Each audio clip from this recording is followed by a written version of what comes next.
My future mother-in-law handed me a maid's uniform at my engagement dinner. An entire room erupted in laughter. Caleb, my fiancé, looked me dead in the eye, grinned, and said, "Perfect. She'll need it." 3 months later, I stood in the lobby of his bankrupt family's company, signing the papers to buy their headquarters at a 30% discount. Same woman, same city, very different power dynamic. Let me tell you how we got from that maid's uniform to me owning everything they tried to steal from me. If you've ever been humiliated, underestimated, or treated like you should know your place, hit that like button right now. And if you love seeing arrogance get demolished with cold, calculated revenge, make sure you're subscribed and turn on notifications. I've got plenty more stories where this came from. Drop a comment with where you're watching from. And tell me, what's the worst joke someone ever tried to play on you? All right, let's rewind 2 months. I was in my corner office on the 42nd floor, staring at a stack of contracts that could lock in the biggest deal in Bennett Holdings history. Floor-to-ceiling windows. Downtown skyline. My father's photo on the desk, right next to the glass paperweight he used to tap when he was thinking. 3 years earlier, he died suddenly and everyone waited for our company to fall apart. Instead, they got me and my mother, Margaret Bennett, and we decided the best revenge was profit. "Elsie, the Hartman representatives are here," my assistant Patricia said over the intercom. I straightened my blazer, checked my reflection in the window, and walked into the conference room wearing my usual armor: heels, sharp eyeliner, and absolute composure. The room was a sea of navy suits and muted ties. Lawyers, accountants, executives. And then he walked in. Caleb Hartman. Tall, confident, with the kind of effortless smile that makes waiters move faster and board members say yes. "Miss Bennett," he said, offering his hand. "I've heard incredible things about what you've done here." Firm handshake. Direct eye contact. No obvious ego flex. Point for Caleb. The meeting went smoothly. Hartman Industries wanted to partner with us on a massive infrastructure project. Numbers looked solid, projections even better. But while everyone else talked about budgets and timelines, Caleb kept steering the conversation back to us. "Your mother must be incredibly proud," he said. "Taking over after your father passed? That's no small thing. She trusts you with most major decisions, I assume?" I remember pausing for a moment. It was a weirdly specific way to phrase it. "She's remarkable," I said. "We make decisions together, but I run the day-to-day." His eyes lit up, and back then, I thought it was admiration. Looking back, it was calculation. Instead of leaving with his team, Caleb lingered after the meeting. "I know this might be forward," he said, "but would you be open to continuing this over dinner? Strictly business. For now." Past me should have said no. I had a firm rule about not mixing personal and business, especially with people whose contracts could shake our entire company. But I hadn't had a date in a while. Grief and 60-hour work weeks aren't exactly a dating app-friendly combo. Strictly business, I agreed. That business dinner lasted 4 hours. We talked about market trends, expansion strategies, the joy of solving problems at 2 a.m. with cold coffee and spreadsheets. He was funny, attentive. He remembered tiny details from the meeting, the fact that I liked classical music, that I preferred Pinot Noir to Cabernet, that I'd taken over operations 6 months after my dad died instead of immediately. When he walked me to my car, he said, "I hope we'll have plenty of opportunities to collaborate." The way he said collaborate told me we were no longer talking about contracts. 3 days later, flowers arrived at my office. Not red roses, those lazy, cliché flowers men send when they can't be bothered to think. White orchids. Delicate, expensive, and perfectly arranged. The card. Looking forward to our next negotiation. Caleb. Patricia raised an eyebrow. "Should I start blocking off your calendar for negotiations?" "Don't get ahead of yourself," I said. But I was already wondering when he'd call. He didn't make me wait. "A quick question about Clause 17 became lunch. A clarification about risk distribution became dinner. A fast check-in about timelines became a helicopter ride to a private vineyard in Napa. By our third date, We were sipping wine while the sun melted over the valley, and I should have been suspicious about how perfectly tailored everything was, right down to my favorite Pinot Noir. "How did you arrange all this so fast?" I asked. "When something's important, you make it happen," he said, stepping closer. "Getting to know you is important to me." It was smooth. Too smooth. But grief is lonely. Success is lonelier. For the first time in years, I let myself stop overthinking and just feel wanted. When he kissed me, it felt like the final scene of a movie I hadn't realized I was acting in. As the weeks passed, Caleb integrated himself into my life, like it was his full-time job. Morning coffee deliveries. Encouraging texts before big meetings. "Proud of you" messages after successful presentations. And then the other questions started. We were at my apartment, eating takeout on the couch. "Your mom's incredibly sharp," he said casually. "Does she handle all the major financial decisions? Or do you have full signing authority too?" My fork paused halfway to my mouth. It was framed like a relationship question. But it wasn't. It was a control question. "We make decisions together," I said slowly. "Why?" "Just curious," he shrugged. "My dad kept a tight grip on everything for years. Sometimes I wonder if he'll ever fully hand over the reins." In isolation, it sounded harmless. Two adult children of CEOs venting. But he kept circling back to Bennett Holdings. Our growth strategy. Our acquisition targets. Our biggest clients. It was like being on a date with someone who kept flirting with your balance sheet. The night everything shifted was the night I met his mother. The Hartman estate looked like it had been built specifically to make peasants feel poor. Massive stone columns, art that probably required armed security, and a driveway long enough to count as light cardio. Victoria Hartman greeted me with a smile that never touched her eyes. "Elsie, darling," she purred, air-kissing my cheeks. So lovely to finally meet Caleb's little friend. I was 28, COO of a multi-million-dollar company. But to her, I was a little friend. At dinner, she dissected me like a frog in a lab. "And what exactly do you do at your family's company?" she asked, slicing her salmon into perfect, identical bites. "I'm Chief Operations Officer," I replied. "I oversee our major projects and handle most client relationships." "How nice that your mother gives you something important to do." Translation: "Playtime is cute, dear. Let the adults work." I glanced at Caleb, expecting him to step in. He just smiled and changed the subject. Later, in the rose garden, I mentioned it.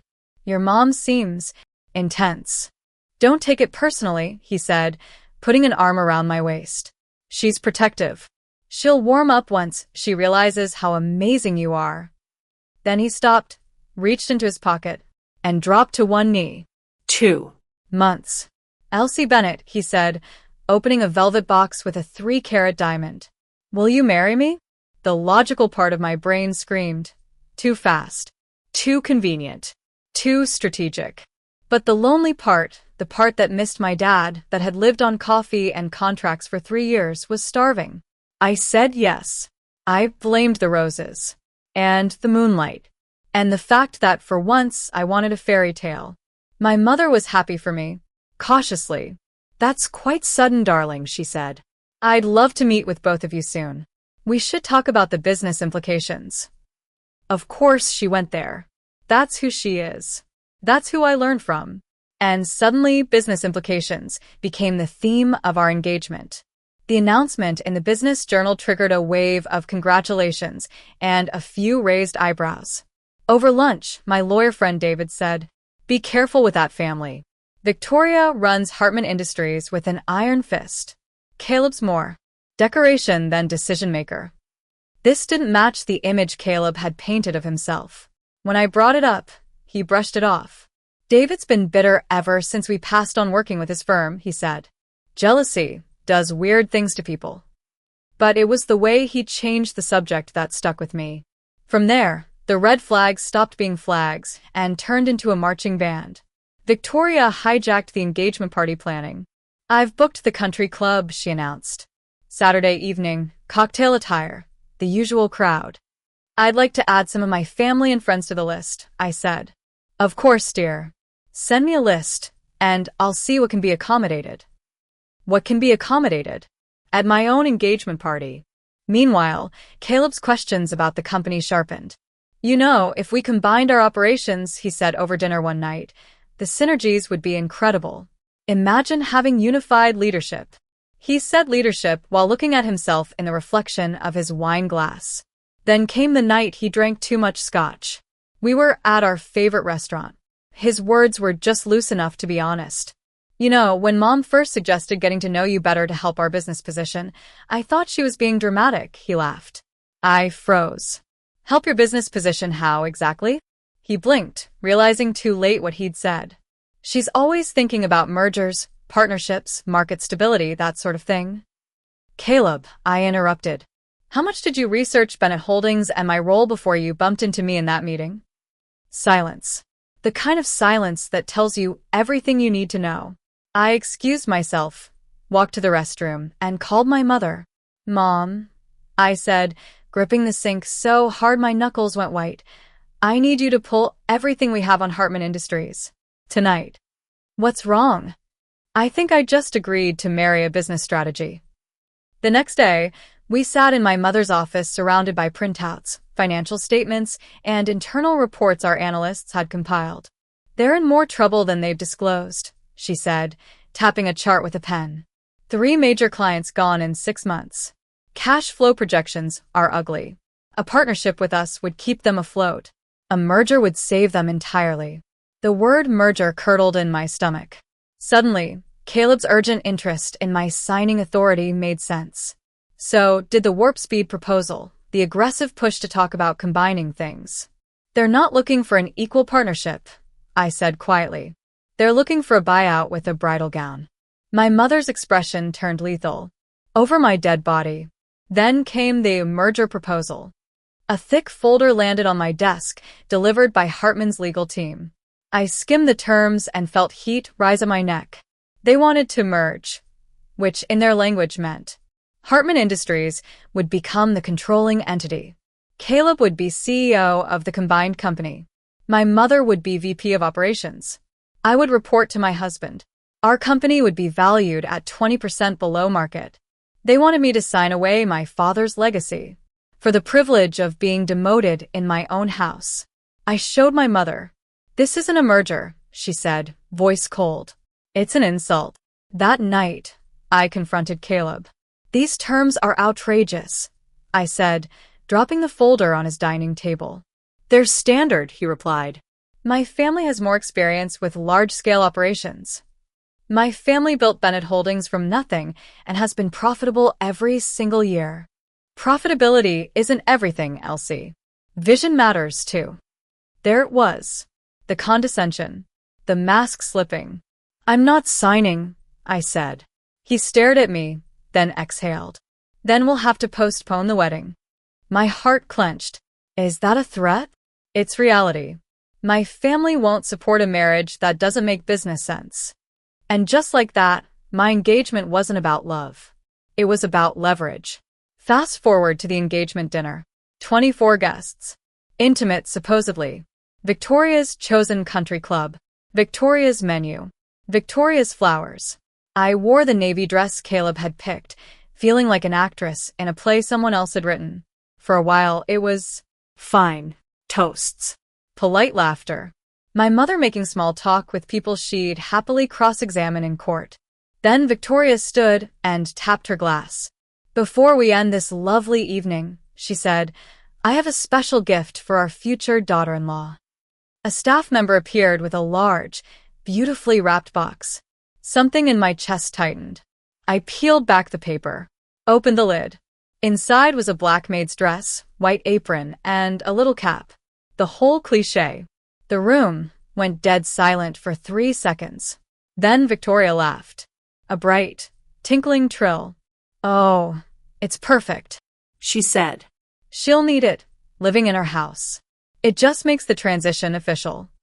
People chuckled along, relieved to know it was just a joke. And Caleb, the man who claimed to love me, looked at me, smiled, and said, Perfect. She'll need it. My blood ran cold. Every doubt I'd shoved down, Every red flag I'd rationalized, every warning my mother had hinted at, they all crashed into me at once. They didn't see me as a partner. They saw me as an acquisition. A live-in maid with a Fortune 500 company attached. I didn't scream. I didn't cry. I didn't throw it back in her face, even though every cell in my body wanted to. I just lifted my eyes and looked at my mother. 3 seconds. In those 3 seconds, she saw everything. The months of subtle disrespect, the ultimatum, the humiliation. She reached calmly into her clutch, pulled out her phone, and typed. "Excuse me," she said pleasantly. "I just need to send a quick message to our legal department." The message? Cancel all existing Hartman contracts. Effective immediately. No further negotiations. She slid her phone back into her purse, stood up, and smiled at Victoria. "Lovely dinner, Victoria. I think it's time Elsie and I headed home." I stood too, placed the maid's uniform neatly on my chair, and said, "Thank you for the gift.